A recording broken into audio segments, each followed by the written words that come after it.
Hello, I'm Minister Dove, and this is Freedom's Wings Ministries, Genesis reading chapter 8. And what we see is that God keeps his promise to Noah that he will allow the winds and the rains and the storm of the flood to stop, and that Noah will be able to survive on the earth again.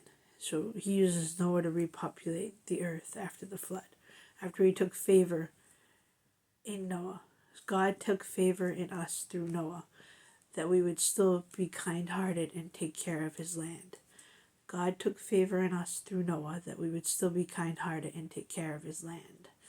And this is Noah's story of how the flood comes to an end and that he is able to emerge from the ark. So let us read. Chapter 8, Genesis. But God remembered Noah and all the beasts and all the livestock that were with him in the ark. And God made a wind blow over the earth, and the waters subsided. The fountains of the deep and the windows of the heavens were closed. The rain from the heavens was strained, and the waters receded from the earth continually. At the end of 350 days, the waters had abated. So Noah had to stay in the ark for 350 days. Praying and worshiping and taking faith and favor in God that the flood would stop and that they would be saved. And you got to imagine, if there's floods, then there's winds. And maybe God didn't do winds in a heavy storm. He maybe just had it rain. I don't know. But we'll never know because we weren't there. We're not with Noah. But what it says in the reading is that it subsided. So God kept his promise to Noah that he would allow Noah to live. And because Noah survives with all the animals and everything. So anyway, let's see, what do we leave off? Chapter 4. And in the 7th month, on the 17th day of the month, the ark came to rest on the mountains of Ararat. And the waters continued to abide until the 10th month. In the 10th month, on the first day of the month, the tops of the mountains were seen. At the end of 40 days, Noah opened the windows of the ark that he had made, and sent forth a raven. It went to and fro until the waters were dried up from the earth. Then he sent forth a dove from him to see if the waters had subsided from the face of the ground. But the dove found no place to set her feet, and she returned to him to the ark, for the waters were still on the face of the whole earth. So he put out his hand and took her and brought her into the ark.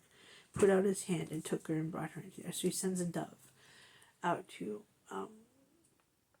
to see if the waters have subsided. So, the dove is a symbol of peace, but also is a symbol in this case of God keeping his promise, and that the waters are subsided. When the dove returns after a couple of times, finally with an olive branch, we're going to read that, saying that the waters have subsided.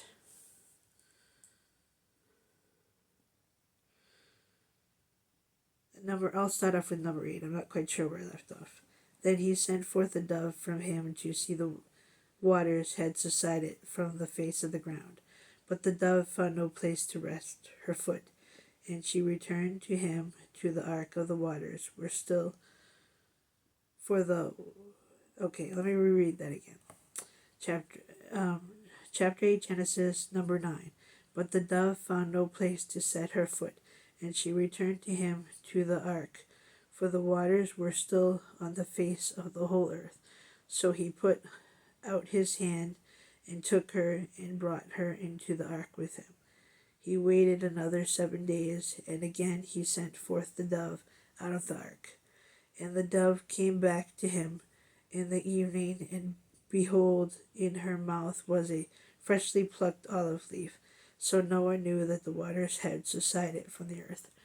Kind of old school, I guess, huh? Sending a dove out to find out if the waters subsided. He couldn't just text whoever, because we get a little spoiled with technology nowadays. But he sends a dove out, and the dove brings a message back. He waited, number 10, he waited another 7 days, and again he sent forth the dove out of the ark. And the dove came back to him in the evening, and behold, in her mouth was a freshly plucked olive leaf. So Noah knew that the waters had subsided from the earth. Then he waited another 7 days, and sent forth the dove, and she did not return to him any more. In the 601st year, in the first month, the first day of the month, the waters were dried from off the earth. And Noah removed the covering of the ark, and looked, and behold, the face of the ground was dry. In the second month, on the 27th day of the month, the earth had dried out. Then God said to Noah, Go out from the ark, you and your wife and your sons wives with you. Bring out with you every living thing that is with you, all flesh, birds and animals, and every creeping thing that creeps on the earth, that they may swarm on the earth, and be fruitful and multiply on the earth. So Noah went out, and his sons and his wife and his sons' wives with him.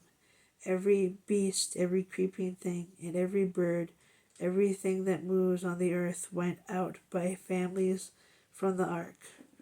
Then Noah built an altar to the Lord, and took some of every clean animal and some of every clean bird, and offered burnt offerings on the altar. And when the Lord smelled the pleasing aroma, the Lord said in his heart, I will never again curse the ground because of man, for the intentions of man's heart is evil from his youth. Neither will I ever again strike down every living creature as I have done. While the earth remains, seed time and harvest, cold and heat, summer and winter, day and night shall not cease. Summer and winter, day and night shall not cease. So the Lord shows us his promise in here, and that he will always take care of us if we show faith in him. And then he gives us the promise that he will never again wipe anything out. He sees that man's heart is evil, but he also sees that man's heart is good if he puts his faith in God. And God puts his faith back in man. God knows us and he loves us. He made us. God knows us and he loves us. He made us. And through everything Noah went through on the ark, God gave Noah the promise that he would not let Noah die. He told Noah about the flood. Noah did what God said, and he made the ark. And the ark and Noah is a sign that God will always take care of us. No matter how angry, no matter how mad he may get, there's always the promise that God still keeps us as his children and gives us life. God keeps us as his children and gives us life. God is our best friend. Any problems you have, any upsets, any worries, any anguish, you talk to the Lord, because the Lord knows what we're going through and what we're not going through. And in this lesson, we learn of his faith put back onto us. God puts faith into Noah, that Noah will do what God says and take care of the population in reestablishing the earth. And we see in Genesis that the earth is created, and that God loves us so much that he gave us the earth. He put us on the earth to help take care of it for him. And he told us to be faithful and to multiply with Adam and Eve.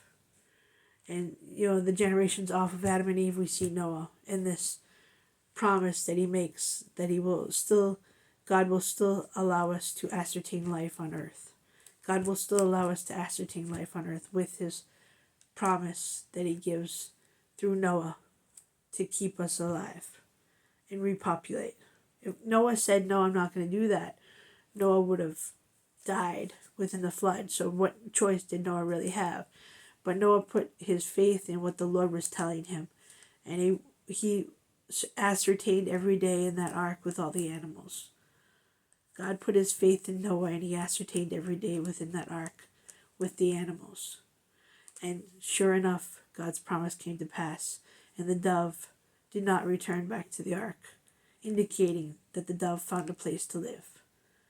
Indicating that the dove found a place to live. So, are you the dove?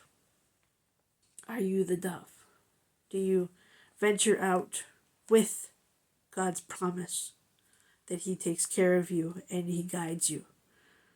And you see the waters when they are high and when they are low and when you are able to survive? Do you see the waters when they are high and when they are low and when you are able to survive? Think about that. Think about what I just said. Do you see the waters when they are high and when they are low and when you are able to survive? When does God give you that olive leaf? Because you know in your heart, your mind, body, and soul, do you have an understanding with God that you will find that olive leaf and a place to stay on the earth, in your community, in your everyday life? How do you have a relationship with God and take favor onto his word? How do you have a relationship with God and take favor onto his word? Many blessings, my friends. Many blessings.